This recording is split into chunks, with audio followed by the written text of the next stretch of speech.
E aí, galera, tudo bem? Como é que vocês estão? Espero que estejam bem, estejam mais descansados aí desses dias de tranquilidade que vocês tiveram. Estou aqui em casa, preso, sem sair para nada, um pouco angustiado com isso, confesso. Acho que é todo mundo angustiado com isso, né? E se precisarem conversar alguma coisa, contem comigo, né? Sei que está todo mundo meio perdido nesse momento. Então, qualquer coisa, também estamos juntos. E hoje nós vamos terminar o nosso conteúdo aqui de imperialismo, né? E, na verdade, vamos terminar o século XIX, tá? Vamos terminar toda a história ali do século XIX agora com o imperialismo. Na aula da semana que vem, a gente já começa com o século XX e vamos introduzir ali a Primeira Guerra Mundial, ok? Então vamos começar, bora lá, manda ver. E é isso. Só lembrando aqui alguns. Eu vou passar muito rápido por coisas que a gente já falou, só para a gente lembrar, né? A gente já falou sobre a Segunda Revolução Industrial, as causas, as características e as consequências. Falamos, já diferenciamos o que era imperialismo, o que era neocolonialismo. Já comparei o colonialismo com o neocolonialismo, né? E aí, isso na primeira aula. Segunda aula, nós falamos sobre as pseudociências, né? Comecei a pensar um pouco Darwin, conceituei pseudociência, falei como isso tem a ver com o imperialismo, e chamei a atenção para as três principais ali, o darwinismo social, a eugenia e a antropologia criminal e frenologia. Detalhe, voltei aqui porque eu li um artigo hoje interessante, vou até mandar na plataforma lá para vocês, falando sobre as práticas eugenistas da China hoje, né? E falando especificamente de um jogador de basquete, agora aposentado, que é o Yao Ming. Não sei se vocês gostam de basquete, vocês acompanham. Um cara que jogou na NBA lá, que foi feito por eugenia, saca? Então depois eu vou mandar lá para vocês na plataforma para vocês terem ideia, tá bem? Bom, falei um pouco das pseudociências no Brasil, analisei um quadro, falei sobre isso tudo, e agora vamos começar o nosso conteúdo de hoje, de agora, não é? Que é o imperialismo na África, ok? Vamos lá, então. Meninos, primeira coisa, a África, desde os tempos imemoriais, desde sempre, talvez, os homens da Europa olhavam para a África com um verdadeiro desprezo.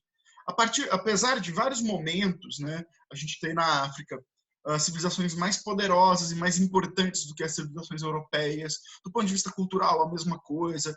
Não importa, o racismo ele se estabeleceu e ele vai se fortalecer a partir, sobretudo, do século I da era cristã, não é? Ali, e cada vez mais um racismo mais forte, mais consolidado em relação à África, né? E a África, como ela era já desprezada, ela se tornou também um centro de exploração a partir do século XVI. A expansão marítima comercial europeia, sobretudo portuguesa, ela foi responsável por um processo profundo, intenso de exploração da região, não é? E é justamente ali, com países como Portugal, sobretudo Portugal, mas também Espanha, também Inglaterra, viajando na costa da África, vão estar explorando essa região do século XVI ao XIX, mas é no XIX que isso chega no seu auge. E o auge disso se dá no ano de 1884, quando nós temos a organização da chamada Conferência de Berlim. O que foi a Conferência de Berlim? É um congresso. Você vai reunir representantes dos principais países do mundo, são 14 países da Europa Ocidental, mais a Rússia e os Estados Unidos da América. Vão se reunir na cidade de Berlim, daí o nome, para pensar a maneira como esses indivíduos vão explorar de maneira imperialista a África. Como é que eles vão fazer isso? Eles vão sentar, vão abrir um mapa ali da África e vão começar a dividir os territórios da África entre os Estados europeus. Os Estados Unidos não vão receber nenhuma porção de terras ali, certo?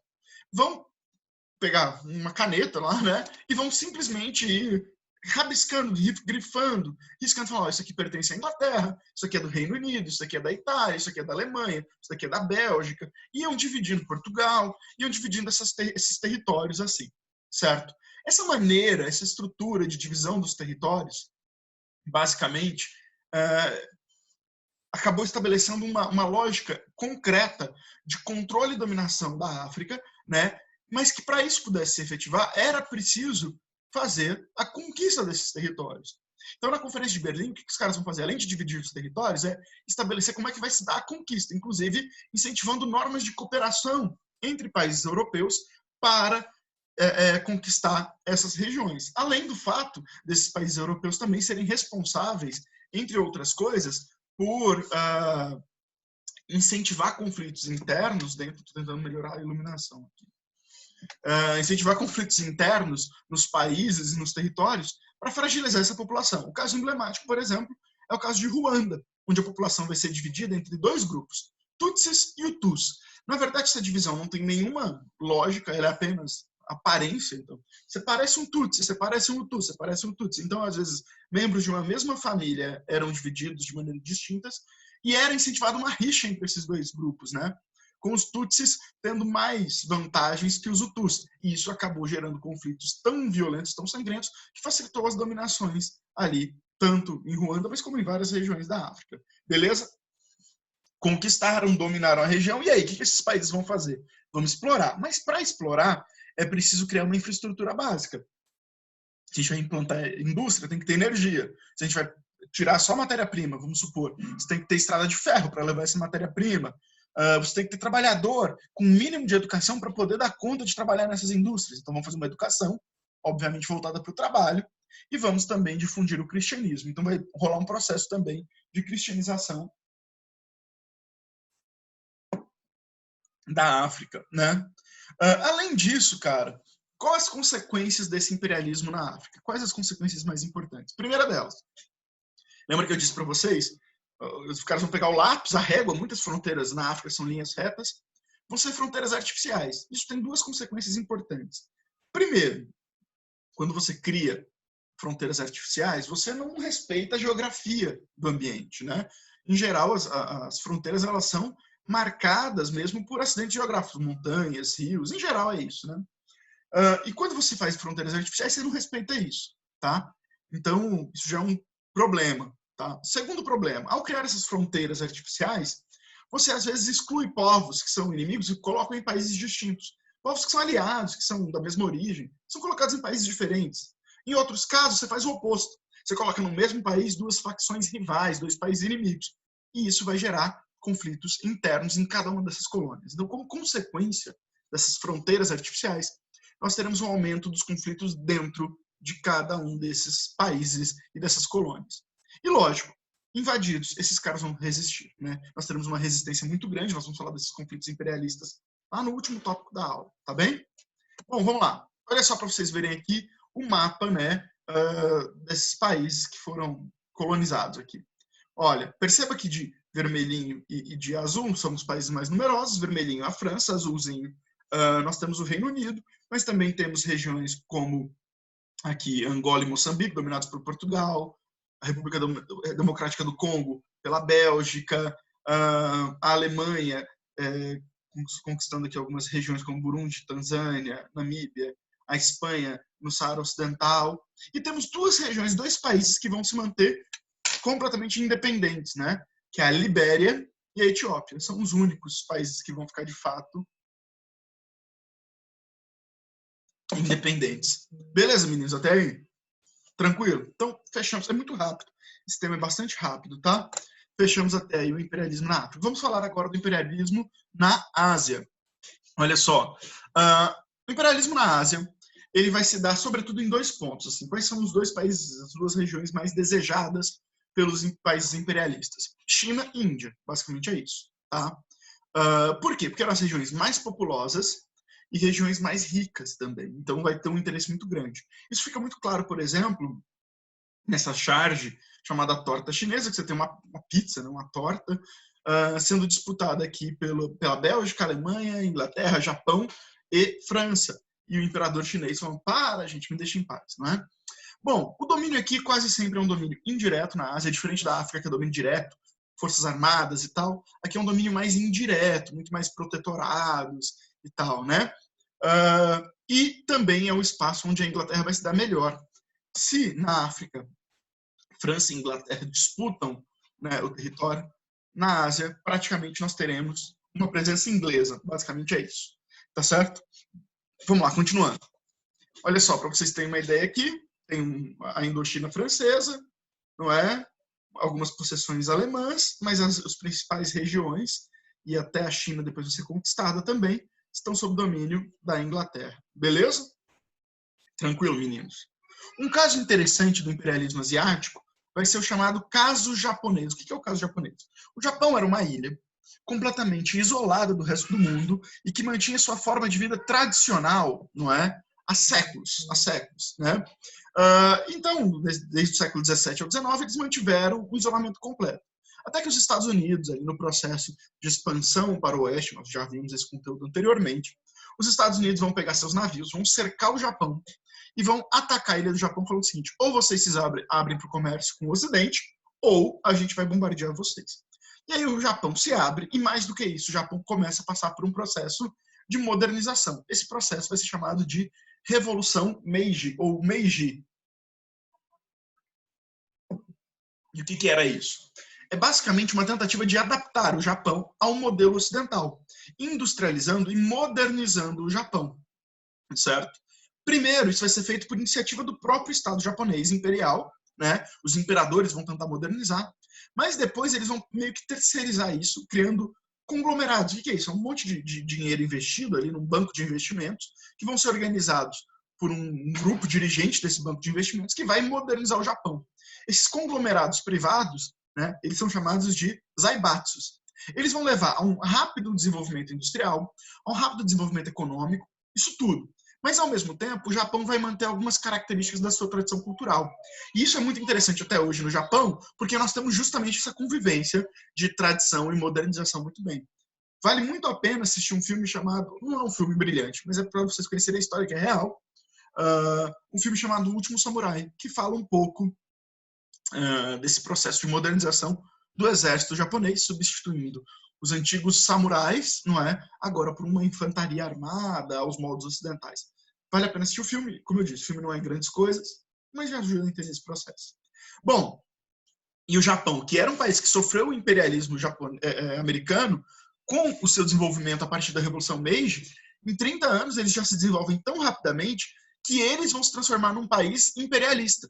Por exemplo, vão invadir a China e vão conquistar duas regiões chamadas de Manchúria e Coreia, no sul da China, né?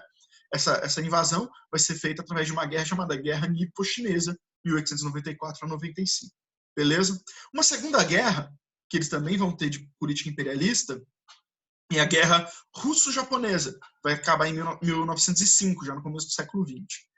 E aí o Japão se consolida como a grande potência do Oriente. Essa Guerra Russo-Japonesa, eu vou retomar ela lá para frente, provavelmente no segundo semestre, quando formos falar de Revolução Russa, tá bem? Mas aí fica para o próximo momento. Tá certo, meninos? Tranquilo? Bom, e agora vamos falar do imperialismo dos Estados Unidos. Nós não estamos falando do imperialismo nos Estados Unidos, mas dos Estados Unidos. Agora, no mesmo caso do Japão, se transformando numa potência imperialista, não é? Os Estados Unidos, como vocês sabem, né, eles se formam previamente, é um país que se forma ainda no século XVIII, aqui na América. Vocês viram isso ano passado. E esse ano comigo vocês viram como eles vão se consolidar enquanto uma potência capitalista, né? Com um processo de expansão territorial, baseado na doutrina Monroe, baseado no Destino Manifesto. Esses caras vão se consolidando como uma grande potência. E à medida que se transforma numa potência lá no norte da América, esses caras também vão começar a criar estruturas de dominação imperialista em outras regiões, não é? E vão começar a conquistar primeiro México, vão interferir no México. Vocês viram que territórios como Texas, Utah, etc., Nevada, etc., foram conquistados do México. E vão também intervir na América Central. Para já no século XX intervir na América inteira. E aí a América, o continente americano, vira uma espécie de quintal dos Estados Unidos. Mas a gente vai falar disso melhor nas aulas do século XX, tá certo? Pois bem, feito isso, dito isso, vamos para o que nos interessa. Vamos lá. Primeira coisa, os Estados Unidos vão se organizar para fazer esse domínio da América como um todo. E isso vai ser feito através de um negócio que ficou conhecido como Conferência de Washington. Basicamente, a Conferência de Washington tem o mesmo papel, apesar de ser diferente no funcionamento, mas tem o mesmo papel aqui, ó, que a Conferência de Berlim, tá certo? Que é o quê? Organizar o processo imperialista. Só que, na Conferência de Berlim, era só os países imperialistas se organizando para dominar a África, sobretudo, também a Ásia, mas sobretudo a África. Já a Conferência de Washington são os imperialistas, no caso, os Estados Unidos da América, com os países que sofrerão esse imperialismo dos países da América Latina. E esses caras ali vão começar a propor ideias como a União Pan-Americana, que era a criação de uma zona de influência americana em todas essas regiões, etc. O que acontece é que, na prática, na real, seria uma troca de influências da América Latina com os Estados Unidos e vice-versa, mas na prática o que vai acontecer é, isso aqui vai dar origem ao imperialismo na América, o imperialismo dos Estados Unidos na América Latina, sustentada por algumas ideias, como a doutrina Monroe, não é? Qual que é a doutrina Monroe? Reduzir lá na aula anterior, a América para os americanos, certo? O Destino Manifesto, a crença de que eles são um país escolhido por Deus para levar a democracia e para se consolidar como a maior potência do mundo, e também as teses lá do fardo civilizatório, o fardo do homem branco, a missão civilizadora, aquelas coisas todas que justificavam o imperialismo europeu na África e na Ásia. Beleza? Bom, do ponto de vista das motivações, né? Por que os Estados Unidos estão preocupados em fazer esse imperialismo? Primeiro, por uma questão econômica. Eles se desenvolveram muito, a indústria americana era uma das maiores do mundo mesmo, e eles precisavam intervir, né, em outros países como uma forma de garantir mercado. Então, é justamente o desenvolvimento industrial que vai levar vai levar essa industrialização, que por sua vez leva à necessidade imperialista, certo? Um segundo motivo para que esses caras quisessem ter práticas imperialistas, sobretudo ali na América Central, é uma questão estratégica. Construir colônias no Atlântico, construir colônias, sobretudo no Pacífico, não é? E na América Central e México, garantia aos Estados Unidos uma forma tanto de explorar recursos de outras regiões, como também de se proteger por ataques navais, né? É mais difícil você atacar os Estados Unidos vindo do sul, por exemplo. Beleza? Lembrando que a navegação no norte era muito mais difícil. Tranquilo. E quais são as práticas imperialistas aqui dos Estados Unidos? A primeira delas, vão surgir os marines, né, que a gente chama em português e a gente traduz para fuzileiros navais, que são esses soldados de elite dos Estados Unidos que vão ser treinados para atacar em mais variados ambientes para defender os interesses dos Estados Unidos, inclusive nos países da América Latina. Beleza? Tranquilo? Segunda prática, vão fazer guerras. Guerras, sobretudo, com outras potências, as potências que eram imperialistas aqui, como o caso da Espanha. O caso mais famoso é a Guerra Hispano-Americana, né, que começa em 1898, e os Estados Unidos vão intervir, gerando a independência de várias regiões, como Cuba, Havaí, Porto Rico e até mesmo as Filipinas, tá? Que está um pouquinho longe daqui, mas também vai ter interferência dos Estados Unidos ali nessas independências. A interferência dos Estados Unidos é tão grande que eu acho um exemplo muito emblemático, que é o caso da Emenda Platt. A Emenda Platt era o quê? É um dispositivo dentro da Constituição do país independente Cuba. Cuba se tornou independente em 1898. E na Constituição cubana, do país independente, dizia o seguinte, que os Estados Unidos tinham o direito de intervir na política cubana se isso fosse de interesse dos dois países, de Cuba e Estados Unidos. Na prática, o que isso quer dizer? Cuba se transformava num protetorado ali dos Estados Unidos, e isso vai levar, inclusive, mais para frente, na metade do século XX, a própria Revolução Cubana, mas a gente vai ver isso lá no finalzinho do ano, últimas matérias, tá bem? Beleza? E essa política imperialista americana, ela vai se fortalecer muito, sobretudo, a partir do governo do presidente americano chamado Teddy Roosevelt ou Theodore Roosevelt, né? Que vai se basear em dois princípios. Primeiro, a versão estadunidense ali da ideologia do fardo do homem branco, que é o chamado corolário Roosevelt, né? Nós, americanos, temos a obrigação moral de levar os valores americanos para o resto do mundo, é o corolário Roosevelt, e a política do Big Stick, representada aqui por essa charge, né? O Big Stick é o grande porrete, o porretão, que dizia basicamente, o Roosevelt defendia o seguinte, que todos os países, né, que não respeitassem a influência americana ou que resistissem à influência americana, eles deveriam sofrer uma intervenção militar dos marines, lá dos fuzileiros navais, e aí os Estados Unidos garantiriam seus interesses acima dos interesses locais na base da violência, na base da porrada do grande porrete ali, tá certo? Beleza, meninos? Bora pra frente. Aqui algumas interferências dos Estados Unidos, né, nas regiões da América Central, tá? Beleza? E aqui nós vamos pensar um pouco os conflitos imperialistas. Meninos, eu fiz aqui uma tabela para tentar ser o mais simples, mais sucinto possível e que a gente pudesse entender isso mais rapidamente. Esses conflitos a gente não precisa detalhar tanto, tá? Eles não caem em provas com tantos detalhes e a gente também não é tão interessante assim, não faz sentido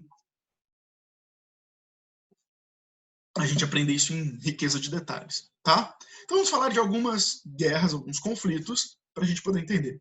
O primeiro deles é a Guerra do Ópio. A Guerra do Ópio, basicamente, é uma guerra entre a Inglaterra, a Grã-Bretanha e o governo imperial chinês.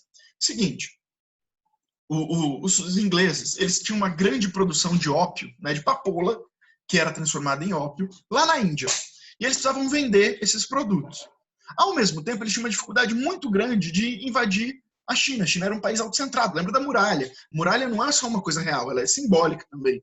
Diz muito desse país que não quer se abrir para o mundo, né? Ou não queria, pelo menos. E aí os ingleses têm uma grande ideia. E se a gente pegar esse ópio, difundir esse ópio dentro da China e tornar a população chinesa viciada e depois dependente do nosso ópio e garantindo a nossa presença ali? E é isso que eles fazem. Com isso, o governo imperial chinês se revolta, ataca as autoridades inglesas e aí começa uma guerra entre Inglaterra e China, que quem sai vitorioso? Os ingleses. Tá? Os ingleses, na verdade, vocês vão ver que vão sair vitoriosos em todos os conflitos que nós vamos falar aqui hoje. E, como consequência, vão receber uma região como um protetorado inglês, que é a região de Hong Kong. Hoje em dia, Hong Kong voltou para o governo chinês, mas tem um tratamento especial dentro da China. Beleza? Segunda guerra, essa já na Índia, chamada Guerra dos Cipaios ou a Grande Rebelião. Guerra dos Cipaios é o nome que ele recebe aqui no Ocidente. A Grande Rebelião é o nome que recebe por parte dos próprios indianos, beleza? Seguinte, lembra que num primeiro momento, a Índia, lembra não, não falei isso, mas só explicando. A Índia, num primeiro momento, ela era um protetorado inglês, ou seja, você tinha um controle indireto, né? E esse controle indireto, ele era garantido através de um exército chamado de cipaios, né? O que são cipaios? São soldados indianos, nascidos na Índia e tal, né? Tudo mais, mas, apesar de indianos, eles eram soldados da Inglaterra agindo na Índia, ou seja, eles eram indianos e que agiam em nome da Inglaterra para controlar a Índia para a Inglaterra, sacaram? E esses caras, cansados de toda a exploração inglesa, cansados do racismo, cansados das diferenças sociais causadas por essa dominação inglesa, esses soldados que estavam a serviço da Inglaterra se revoltam contra a Inglaterra e começa uma guerra entre soldados ingleses e os cipaios, que são esses soldados indianos que estavam antes em nome da Inglaterra. Com isso, os ingleses vencem e essa estrutura de protetorado acaba e aí a Índia passa a ser dominada diretamente como uma colônia de enquadramento, certo? Terceira característica, Guerra dos Boxers, de novo na China. Boxer, no sentido de lembrar boxe mesmo. Por quê? Porque é o seguinte, vai surgir na China, né, um grupo de chineses radicais ultranacionalistas que vai formar uma sociedade secreta, chamada Sociedade dos Punhos Justos e Harmoniosos, que basicamente era especialista em quê? Em perseguir estrangeiro e matar na porrada, bater até matar os caras, né? Então todo mundo que era estrangeiro eles perseguiam e espancavam. Daí parecia que era boxe, daí Guerra dos Boxers. Eles ficaram conhecidos como boxers no Ocidente. Bom, e devido a esse nacionalismo extremo, essa xenofobia extrema e também a violência da Inglaterra nas relações com a China, esses caras vão começar a perseguir nas principais cidades chinesas, né, e em Pequim, sobretudo, todos os ingleses e estrangeiros em geral, mas sobretudo ingleses, e vão matar. Um dia lá, os caras vão se revoltar e vão começar a matar todo mundo na base da porrada. E aí começa uma guerra, né, na qual a Inglaterra e os outros países que de alguma forma tinham interesses na China, e aí vocês entendem essa charge aqui, ó, tá? Beleza? Vão se unir a Inglaterra, o Japão, vão se unir os Estados Unidos, vão se unir a Bélgica, a França, etc. E esses caras vão atacar a China e vão derrotar os chineses. Tanto é assim que o Império Chinês ele sai tão fragilizado, tão fraco, que 10 anos depois do fim da guerra, esse Império sofre um golpe e no lugar do Império surge uma república, a República Chinesa, que aí depois lá a gente vai falar mais para frente, vai passar pela Revolução Comunista. Mas aí a gente vê isso mais para frente, lá no finalzinho do ano de novo. Tá certo? E a última guerra, essa guerra é um pouco diferente, é a Guerra dos Boeres. Por quê? Porque ela é uma guerra entre europeus em solo africano. É uma guerra entre ingleses e boeres. O que são boeres? São indivíduos que viviam na África do Sul e que eram descendentes dos holandeses. Os holandeses tinham conquistado uma região no norte da atual África do Sul, estavam ali estabelecidos. E os ingleses tinham conquistado a região sul da atual África do Sul, estavam ali estabelecidos. E aí os ingleses começam a expandir seu território para o norte, atrás de jazidas de pedras preciosas, de ouro e etc. E nisso, eles invadem a região que pertencia à Holanda, onde estavam os boeres, e aí começa um conflito entre boeres, esses holandeses, contra os ingleses. Quem vence, de novo, Inglaterra, e consolida sua dominação total sobre a África do Sul. Tá certo? Para a gente terminar nosso último tópico aqui mesmo, né, a gente pensar as consequências do imperialismo. O que o imperialismo gera, né, no final das contas? Primeiro, uma sociedade de massa. A segunda revolução industrial, ela leva uma produção em grande quantidade, e com o imperialismo, isso podia se espalhar para o mundo inteiro. Então vai surgir aqui o que a gente chamou de uma sociedade de massas, onde os produtos, os bens são produzidos aos montes e vendidos para o mundo inteiro assim, igualmente. Né? Segundo, surge a classe média. Os trabalhos piores, que recebiam menos, que eram mais maltratados, vão ser feitos na África e na Ásia. Agora, na Europa, nos Estados Unidos, a média da população vai ter uma vida muito melhor. Então surge esse indivíduo que é o chamado classe média. Ele não é pobre, mas ele está muito longe de ser rico. Né? Esse indivíduo que fica ali é o assalariado que tem um bom salário. Sou eu, no final das contas. Não é? Certo? Também se desenvolve uma noção de lazer. Tá? Isso é muito doido. Porque sobra dinheiro, os caras podem se divertir.